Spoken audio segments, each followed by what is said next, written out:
You can have one channel that generates 1,000 leads. If you're only closing 100 of those, that's okay. But you might have a channel that's driving 500 leads a year and you close 250 of those. I'll spend way more money in that channel because it's just showing that there's way more value there.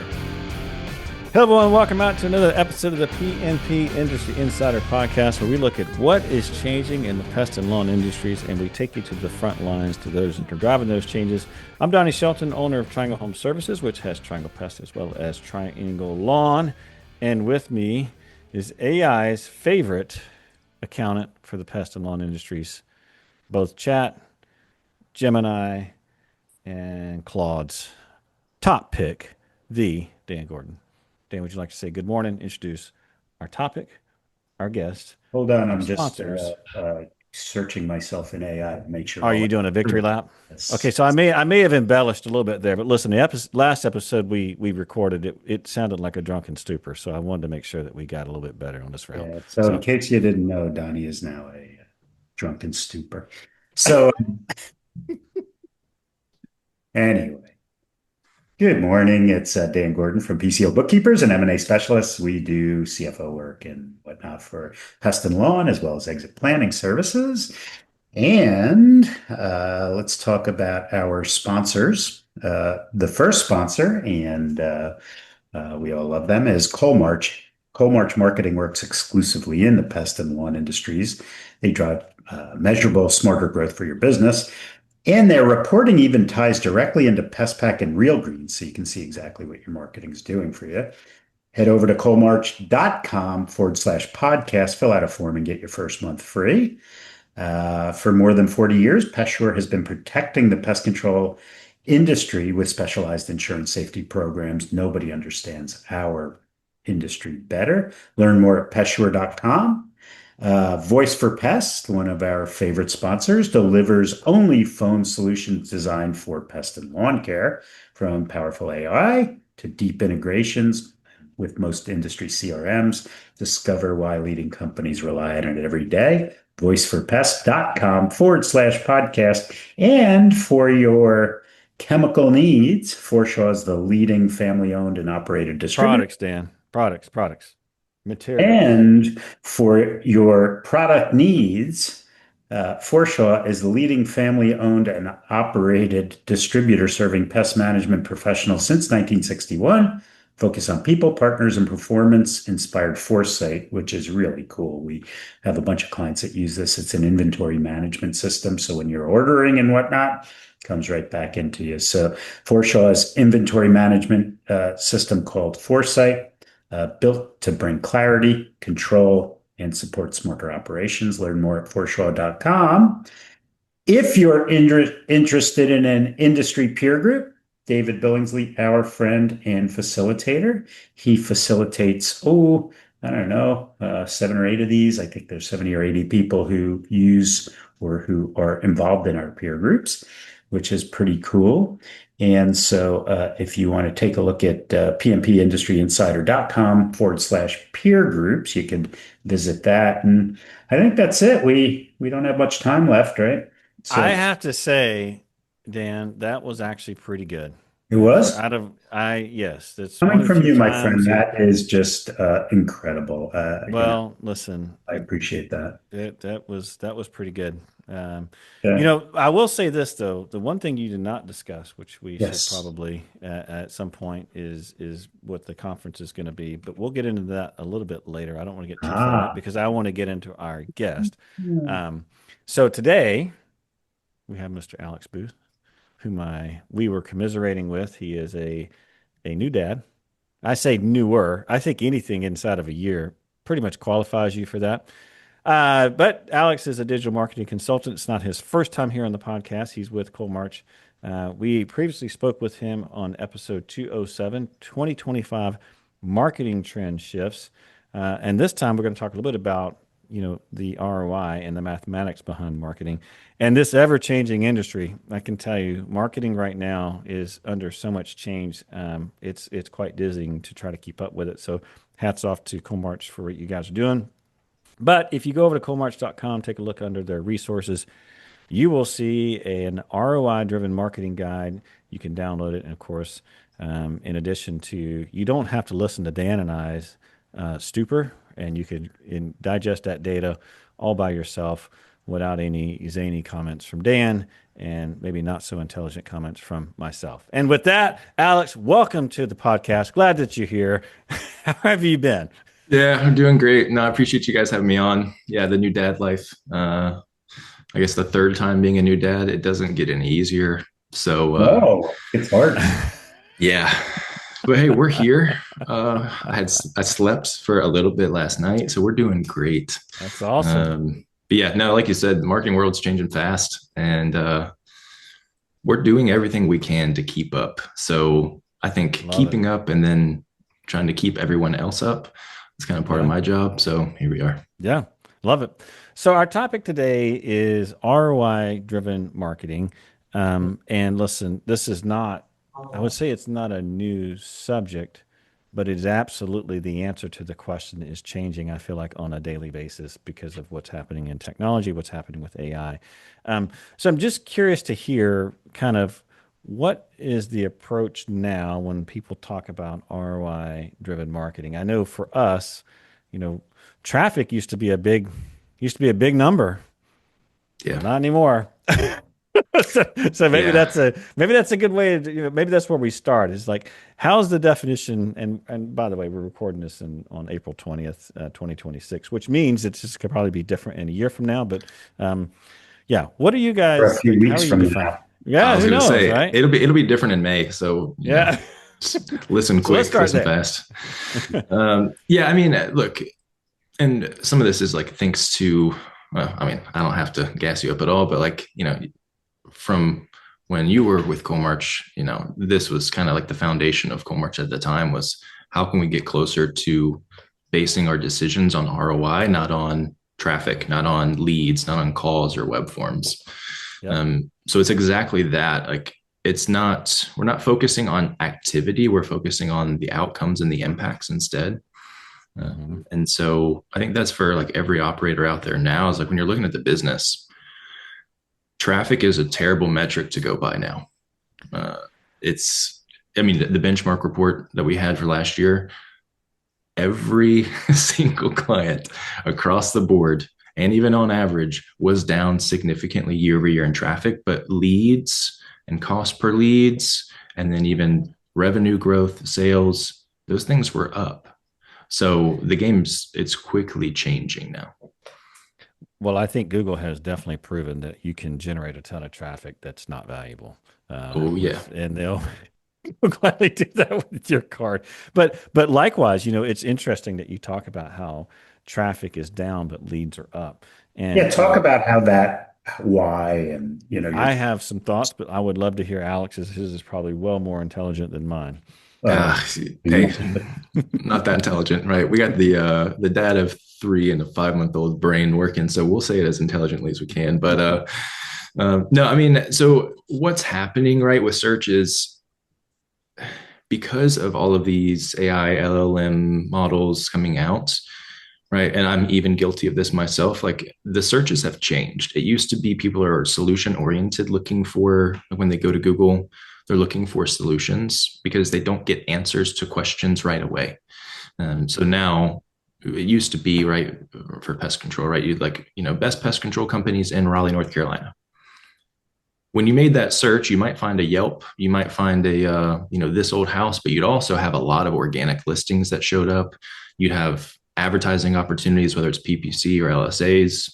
You'd show up in the map pack, and that was all at the top. Right. So that's what you fought for, right? You fought for those high intent keywords. Well, those searches still happen, like the pest control near me's and whatever they are. But now what's happening is for almost every search that we're putting in, we're getting the AI overview right on top. And this is just with Google, right? We're not even talking Perplexity, Claude, going into ChatGPT. We're just on Google, which is the default for most people. Now we're getting these AI overviews. So it's not only answering our questions, it's giving us directional feedback. It's telling us who they recommend or what they recommend or why they recommend it or when they recommend it. And then it's all of that information is coming from, 3 or 5 what Google would consider credible sources. So like Reddit. Hey, I love Reddit. Drives me I'm crazy. guilty. Anyway, yeah, Guilty. no, keep going. No, I didn't mean to interrupt you, but I just sometimes I'm looking at their sources and I'm like, you son of Yeah, anyway. Reddit definitely not credible. And so now people, right, the traffic metrics have changed. So it's like instead of people who would go to a Triangle Pest Control website when they have a question about pest control or they're looking for pest control, whatever it is, Google's answering the question for them. They have a few sources they can go to. And then now it's also easier for people to make a decision without ever hitting a website. So your Google business profile searches, right, as far as the traffic that's coming through those, if you're not tracking those, you're just missing probably 60% of your lead volume. So everything has changed to like zero click searches was the big term, which I think is the weirdest term ever because they still click. But everything has shifted away from a traffic metric. So if that answers the question, but it absolutely does. And I want to come back to Dan's question. I want to kind of just give the high level overview of what he just said, which is essentially we have offloaded the work of searching to AI now. And so now AI is the one that's doing the searching and the interpreting. And much like what you said, Alex, they're going to give the end user a vector and be like, hey, here's 3 options. Here's what I recommend. And most people are going to be like, sounds good to me. And that's going to, and so we talk about these off-platform sales. That's why you have less traffic and you have more leads is because, and we've talked about this, Dan, we've mentioned it several times on the podcast of how search in general is very much changing from, it doesn't mean you shouldn't have a website. But it does mean that you had to do a lot more than just a website and pay the number, right? Because now it's like I have to optimize for AI really because I got to be the recommendation. What's funny is like the last time we were on, I know we talked about that at length, was like, what does AI recommend to show up for AI? And at the time, it was recommending like doing a really good foundational SEO as like the practice. So having a website, having content, having a good domain authority, backlinks, et cetera, those things are still true. But I would argue maybe it's less important than, targeting AI searches now and having content that's AI friendly and having content that's focused on like, why should I get pest control in the month of April in my Raleigh house? Like no one's writing SEO content for that. Like that's never happened. So it's just So how is Google monetizing that? Like pest control near me, Triangle and 3 other people bid on it and they click on it and that's how their model is. So how's Google making their money off of this? Because it sounds like it's gone back to SEO, which is not a revenue model, right? Yeah. So I'm always of the proponent, right? Because I'm not, Donnie and I, we would differ in a lot of our AI opinions, most likely. It's not because I don't like it. It's because we're in a capitalist society and everybody has to make money at the end of the day. So I know that's the focus. Well, Donnie's a socialist. So, well, now we differ even more. Yeah. Well, I don't know how. On the next episode, Donnie the socialist. Yeah. Let's talk about religion and politics. That's our next episode. Tune in. We'll probably get a lot of feedback on that podcast. I'll join too. Sure. Oh yeah. Welcome me back. But Dan, to answer your question, so we're tracking all these searches and we're seeing like what we can change and what we have impact on and where we're just kind of waiting, right? But I would say for more of the buyer intent searches, so the service city, right? Pest control near me, pest control Raleigh, lawn care Raleigh, whatever it is. There's less of an AI overview for those searches. So AI isn't playing as big of an impact there. You're still also able to run ads as you would standard, but they're also allowing you starting to where you can run ads in the AI overviews. So if we're talking Google specifically, now that's yet to be seen how effective it is, but I have the same question, if I'm honest, Dan, like if this is the way that it's going to trend. How is Google going to make money? Because the cash cow they have with traditional pay-per-click and LSAs in the service industry is not going to go away. So to me, they're going to start to blend the two of them even more. And it's already starting, right? So it's not going away. It's going to continue to be more of a factor. And then I think they're just going to monetize it the same as they've monetized everything else. They're 100% going to monetize it. That's for sure. I mean, it could either be they're going to because listen, at the end of the day, what drives AI? It's data, right? So if you control the data, you control the answer. And so who has all the data? So yeah. There might be a different way that they're going to monetize it, but there's no doubt about it. I mean, you're already seeing chat playing with some of these paid. I mean, it's not that it's done yet, but there absolutely will be some sort of component that, because the idea that they're going to cannibalize their pay-per-click business, I think really what's going to happen is they're going to have more control over the data. Yeah. But I bid on a word, I give you a budget, I give you a daily budget, so how does that change, right? So I'm willing to bid X dollars on carpenter ants or something, and I'm going to spend this much in a day or this much in a month or whatever. How does that change? So that hasn't changed dramatically, right? Again, because some of the buyer intent searches, like, again, I have like talking carpenter ants, right? If it's carpenter ant removal, carpenter ant treatment, carpenter ant, those short, they would be called like short tail keywords. Or, right, for anyone else listening that doesn't care about SEO nerd talk, I love those guys. They take it as a compliment. The buyer intent searches, those are not being as impacted by the AI search yet. Right. So if we're talking Google specifically, they will be, right? I don't see a world where they're not. And in some cases, they still are. So for those searches, for people who are like still pushing their paid advertising budgets, PPC budgets, you're still able to spend, you're still able to get clicks and still able to get leads. It's just, go ahead, Donnie. I was going to say, and another thing to think about here is that, it could be just the way that we're thinking about it.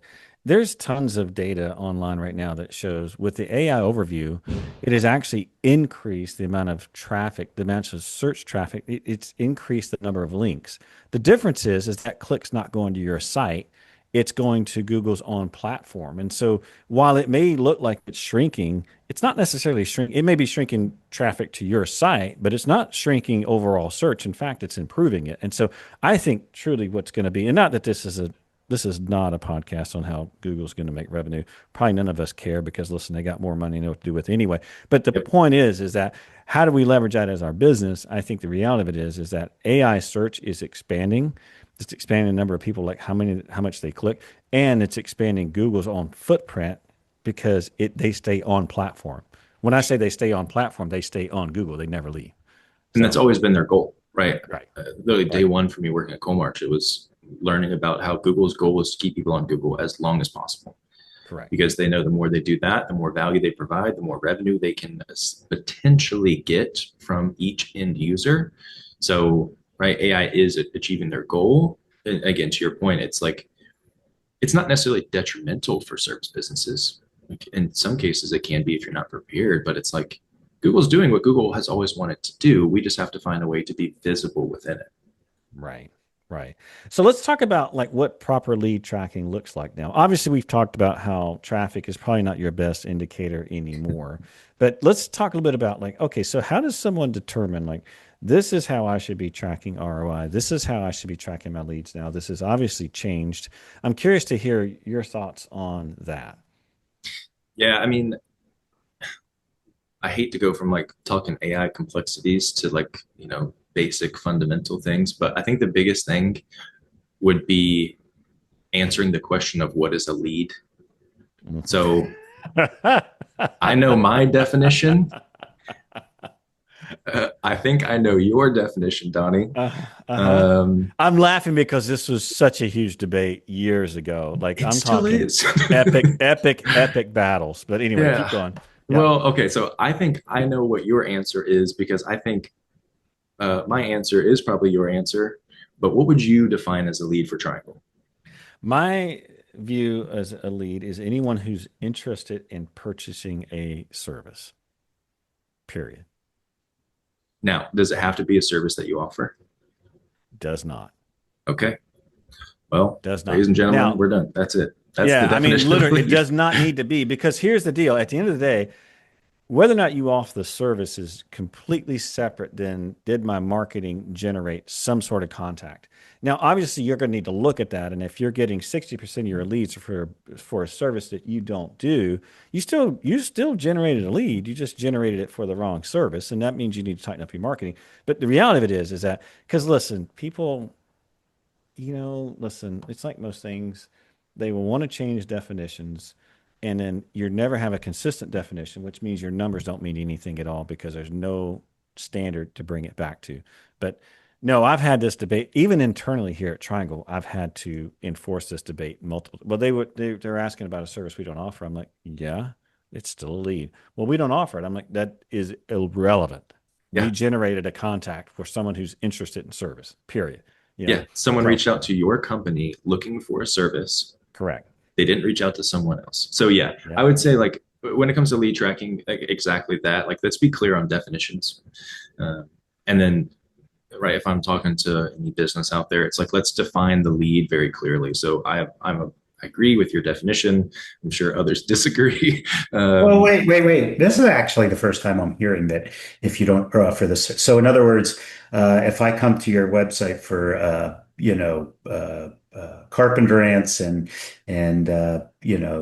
somebody or somebody puts a lead in for, I don't know, HVAC cleaning or something, you consider that a lead? I thought because also some the one time versus the general pest versus termite, like bed bug, we don't want those leads because they're usually lower end. Like explain all that's the first time I've heard Well, of. this is a massive issue. Think about lawn care, Yeah. right? There Yeah, for a no, while, that's a problem. we could not split off mowing, right, and Right. fertilization. But at the Yeah. end of the day, you generated someone contacting your business. And so I'm not telling you that you should pay for those, but I am telling you that your marketing did generate that interest. And that's what you're truly trying to figure out is what I'm doing, getting people to pick up the phone or submit a form or whatever that is that they need to do. And if the answer to that question is yes, then marketing is doing its job. Now, I'm not telling you that I'm not going to say this on this podcast because it's a little raw, but there's definitely terms I could put online that would generate a ton of interest with something that I could not even come close to offering, right? Now, I'm not saying that. What I am saying though is if someone calls in, for example, let's take the issue that we had with mowing versus fertilization on the lawn care side. Right. Okay. They call in and they say, "Hey, I want I want my lawn mowed." You're like, "That is a lead. You did generate the interest. You may not offer the service. Now you got to go back to your marketing and tighten up your marketing course, whatever it is that you're doing. In the case of the issue that we have with Google, we just simply split it out. But whatever your marketing is doing, it's generating the wrong lead, but it is generating leads and lead. And that's where like having the clear definition is like that's where I think is like number one because now we go into qualified and unqualified. So Dan, to answer your question, like a mowing lead for a lawn care what we consider a lawn care company is unqualified. Right? Call it how it is. It's still a lead. It's still someone who called or submitted a form or went through a web chat or texted or tried to book a service online. They attempted to get a service from said company. Yep. And now it was unqualified. Right. Okay. So I think like clear definition of a lead and then clear definition of qualified and unqualified is like if we can start with the foundational aspects, then we're good. But the problem is like, again, if not everyone's on the same page with the lead, then it doesn't matter because now we're not tracking leads. Right. And I think the next big point is like, again, Donnie, like I know you were a big process guy. Thank you for that, I guess, because you know, Coalmarch at one time was run by processes on processes. That's They a work. story for a different time. But also, like using the software, again, like we're talking like foundational things. Like if we have a clear definition of a lead and every person who reaches out for a service is a lead, well, now let's enter every lead that reaches out to us into our CRM. I don't care what it is. Right? You could be using spreadsheets for all I care, right? It has to be entered in order for you to track it. Yep. Right? So now, clear definition of a lead. We understand qualified and unqualified. We're logging everything. This is where it gets a little bit more complex, but like source tracking. So now we can talk on marketing, how we track leads. But if you're not tracking everything you're doing, including potentially some of the AI search stuff, well, we can track leads and we can see how many we're getting. We just don't know what's working and what's not. So I think that's like the critical piece is like we have the definitions, we're clear on that, everyone's on the same page, I hope. But asking people like, how did you hear about us on the phone does not qualify as source tracking. Yeah. I mean, my take on this is, I mean, and I'm not saying this should be the answer. This is Donnie's take on, okay, but I don't believe anyone's numbers except for my own. Yep. And I want to qualify that a little bit. I also don't believe my own unless I have some sort of automated way that does it with no human intervention. So that would be like a phone system or something that pulls all that together. Because listen, when we put in call tracking years ago, our leads went up by almost 15% in 1 week with no change in marketing. Why is that, Dan? Why would that be? I don't know. I'm still trying to figure out why you're counting leads that don't count. Ladies and gentlemen, Dan has officially joined the conversation. No, the reason is because I was still having leads that were not being recorded, and the software forced it. Like someone had to do something, and there was no break, in the water coming in. There was no break, there's no leaks basically. And so by me wrapping that up, I was able to capture everything that was coming in. And so the reality of it is that, ultimately you have to look at this whole idea of like, no, and it doesn't really matter what anyone's numbers are. I mean, if you're telling me you got 1,000 leads a month or 10,000 leads a month, and I'm selling 3 things, does it matter? Right? It doesn't matter. And so it's your numbers are the gospel truth. And the second one is that you have to have good processes and good software in place that you cover all your leaks, because even your numbers are not going to be that great if you don't have that. All right. So in the past 5 years, what's changed and how does your new strategy, take into account what's changed? When it comes to lead tracking specifically? Mm-hmm. Well, it used to be that I would, like Donnie said, you would, however you counted them, here's your number of leads so that I can count my closing, so I can calculate my batting average and et cetera. So how does it work? I mean, look, I think the metrics they're still solid. Like I still think like leads, cost per lead, sales conversion rate, cost per sale. Like I think those metrics are still probably the most important if we're having like marketing discussions. Like there are other conversations to be had about like technician production and profitability and customer value. There's a lot of other metrics that I'm sure you're looking at. But from the marketing side, right, those 4 metrics I think are important. When it comes to tracking, we're trying to be even more detailed, and then also qualifying. And then again, if we're talking like, true ROI reporting, we're now leveraging, instead of using traffic as a metric and just leads as a metric and just cost per lead as a metric, using the sales data, the ROI data, like the revenue attribution data to make marketing decisions. That is a shift. And again, Donnie's shaking his head because like this is what I think Coalmarch has always wanted. We've always strived to get there. But the big change for, I would say, us, and this is probably the industry as a whole, right? More detailed tracking, being as detailed and specific as possible, and then tying that to quality, meaning you can have, one channel that generates, like Donnie said, 1,000 leads. If you're only closing 100 of those, that's okay.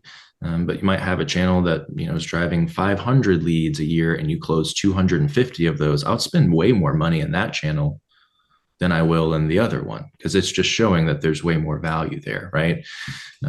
So that's kind of our shift, right? If we're talking Coalmarch specifically, we're looking more into making data-driven decisions that are tied to business outcomes, meaning like revenue and sales, cost per sale specifically. Got it. This is crazy, but we're almost at the end here. I can't believe it because I feel like we just started, but I want to just kind of talk through real quick, kind of parting thoughts. And I know, Dan, do you have anything before we jump into this? Anything that's burning a question that you want to ask? No, it's very interesting stuff. It's really, I think that SEO, it's kind of coming full circle of where it was. It used to be SEO, and then Google wanted more real estate on the page, so you got to pay for it, and now it's back to SEO. So it's interesting. Well, yeah. I know for me, like the way I'd like to close this out is really, for folks that are listening, let's bring it back to something that's actionable for them. Alex, what would you say is like the number one thing to do and the number one thing to change, given the change in the marketplace? Like, just, I know that's kind of out of left field, but and I realize everyone's in a different spot, but if you like, this is the most important thing that you could do right now to increase your leads, and here's the number one thing that you need, if you've been doing in the past, that you really need to look at, change, stop, whatever. Thoughts on that? Yeah, I mean, right, speaking to a big audience, right, everyone's coming from a different place. I would say, like, foundationally, like, again, and this is, I guess, your wisdom of old, like, track everything. Like, yes. If you're doing something that you can't track, is it worth doing? So I think, like, stopping and, like, assessing that is probably important. Like, do I have the numbers? Can I answer the questions?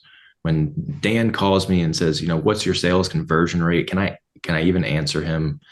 If you can't, like, that's probably square one. From a marketing standpoint, though, I mean, it's hard. That's a hard question to answer. As far as, like, what can you do today to generate more leads? All the same things are important. Like, multi-location strategies are still important. Review generation is still important. Okay, here's one good tip, especially with AI.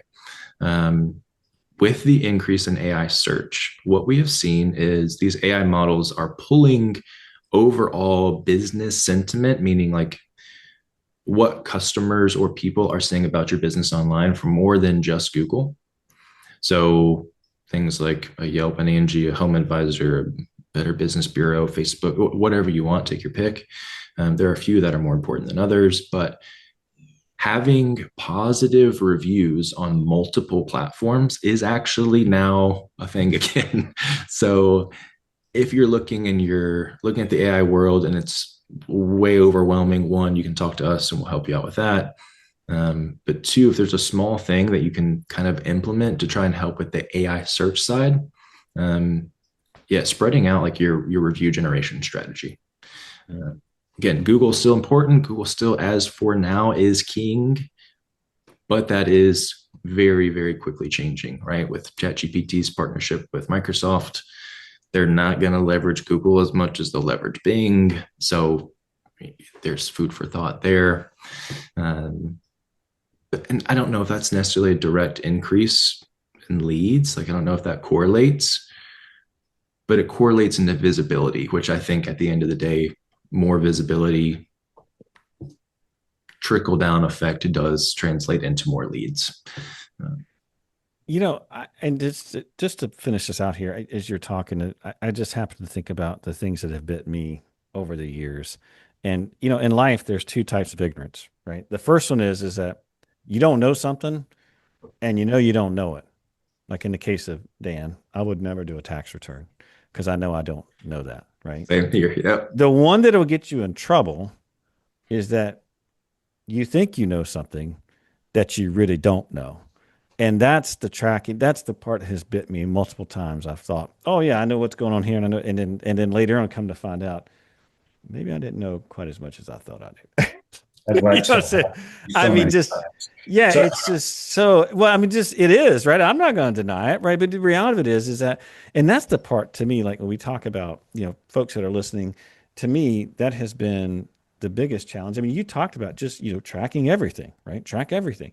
Because listen, when emotions get high and, these conjectures keep going to another conjecture to another, next thing you know, you're like, okay, the world's flat, right? I mean, it's just this whole thing of like, how do we get there? And so I think the reality of it is that was great advice on your part, Alex, which is track everything, make sure you really know what you think you know, because for me also, if you're tracking it the same way, it might not be the same way that somebody else is, but as long as it's consistent, you can draw conclusions. So you always have perfect. You just have to be consistent. Well, and like Donnie, like you said, like you can feel a certain way, right? I feel a lot of ways, a lot of days. Yep. But at the end of the day, when you have the numbers in front of you to say, like, I spent X amount of dollars, I generated X amount of leads, which again, what Donnie says is a lead, not me. Dan's still figuring that one out. Yeah, we'll get there. Yeah. Now you have clear data to say like either my marketing is working or it's not, or my sales team is working or they're not, or I'm not priced high enough, or whatever it is. Like you can have all those feelings. You can feel busy. You can feel slow. You can feel like you're booked out. You can feel like your technicians are too busy, but unless you have the data to prove otherwise, it's just a feeling at the end of the day. So again, tracking everything, and it's not just marketing, but especially marketing. Yeah, I feel like, that's a good point to leave people on. So for sure. Well, just a reminder, first of all, Alex, thanks for coming on the podcast. Grateful to have you here. Good to have you back for a second time. I'm sure we'll have you back for more. Just a reminder, all the resources and topics that we talked about today are available on our podcast website, as well as our sponsors. So you can get to Coalmarch via our website as well. Just head over to pmpindustryinsider.com. Take a look under show notes if you want notes specifically for this episode. And as always, we appreciate any positive ratings and reviews so that we too can feed the AI machine and get rankings as well. And as always, any complaints, just general negativity, we ask that you pass that to Dan because he really appreciates it and really wants to hear all that. So with that, we're going to sign off. We'll see you all next time. You guys take care. See you now.